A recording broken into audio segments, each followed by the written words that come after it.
ऐतिहासिक भूमिकांबद्दल सांगतानाच मला गंमतच आहे त्यातली, की दोन्ही गोष्टी आहेत. बाजी प्रभू देशपांड्यांना न तू बघितलंयस ना मी बघितलं, नाहीच.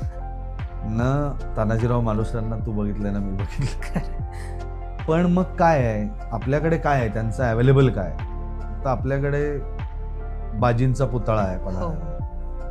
तानाजी मालुसरेंचाही पुतळा सिंहगडावरती सिंहगड. आहे. यांच्याबद्दल लिहिलं गेलेलं आहे जे काय, पण त्याचा अभ्यास करून आणि चित्रपट फॉर्मॅटमध्ये जर काही असेल या लोकांचं, तर ते पुन्हा एकदा बघून त्यातलं आपल्याला काय करता येईल.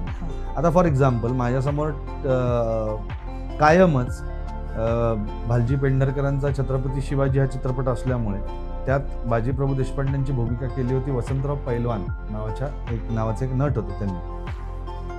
त्यांची ह्यूज होती तब्येत आणि पुतळा पण आपण बघतो तेव्हा